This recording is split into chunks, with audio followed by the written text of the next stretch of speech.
ಎಲ್ರಿಗೂ ನಮಸ್ಕಾರ ರೀ. ಶ್ವೇತಾ ಪ್ರವೀಣ್ ಯೂಟ್ಯೂಬ್ ಚಾನಲ್ಗೆ ಸ್ವಾಗತ. ನಾವಿವತ್ತು ಮಾಡ್ತಾ ಇದ್ದೀವಿ ಪುಂಡಿ ಸೊಪ್ಪಿನ ಪಲ್ಯ. ಪುಂಡಿ ಸೊಪ್ಪನ್ನು ಬಿಡಿಸ್ಕೋಬೇಕು. ಪುಂಡಿ ಸೊಪ್ಪಿನ ಪಲ್ಯ ಮಾಡಲು ಬೇಕಾಗೋ ಪದಾರ್ಥಗಳು: ಕಡಲೆಬೇಳೆ, ಶೇಂಗಾ ಕಾಳು, ಜೀರಿಗೆ, ಬೆಳ್ಳುಳ್ಳಿ, ಹಸಿಮೆಣಸಿನ್ಕಾಯಿ, ಮೆಂತ್ಯಕಾಳು, ಜೋಳದ ನುಚ್ಚು.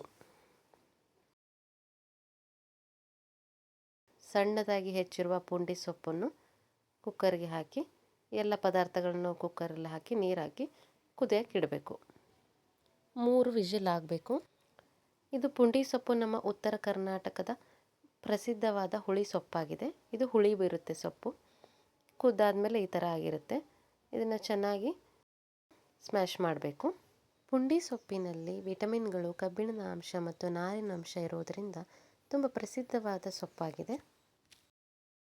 ಹಿತ್ತಲ ಗಿಡ ಮದ್ದಲ್ಲ ಅಂತ ಹೇಳ್ತಾರೆ, ಆದರೆ ಹಿತ್ತಲಲ್ಲಿ ಬೆಳೆದಿರುವ ಪುಂಡಿ ಸೊಪ್ಪಿನಲ್ಲಿ ಹೆಚ್ಚಿನ ಆರೋಗ್ಯ ಲಾಭಗಳಿವೆ. ಸ್ಮ್ಯಾಶ್ ಮಾಡಿದ ಪುಂಡಿ ಸೊಪ್ಪಿಗೆ ಅರಿಶಿನ ಪುಡಿ, ಗರಂ ಮಸಾಲ, ಉಪ್ಪು,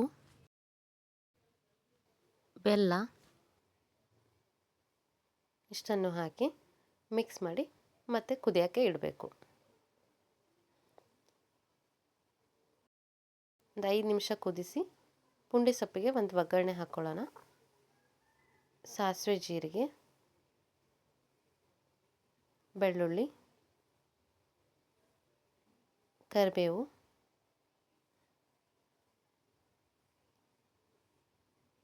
ಇಂಗು. ಒಗ್ಗರಣೆನ ಪುಂಡಿ ಸೊಪ್ಪಿಗೆ ಹಾಕಿ ಕಲಿಸ್ಕೋಬೇಕು. ನೋಡಿ, ನಮ್ಮ ಉತ್ತರ ಕರ್ನಾಟಕದ ಸ್ಪೆಷಲ್ ಪುಂಡಿ ಸೊಪ್ಪಿನ ಪಲ್ಯ ರೆಡಿ ಆಯಿತು. Thank you for watching.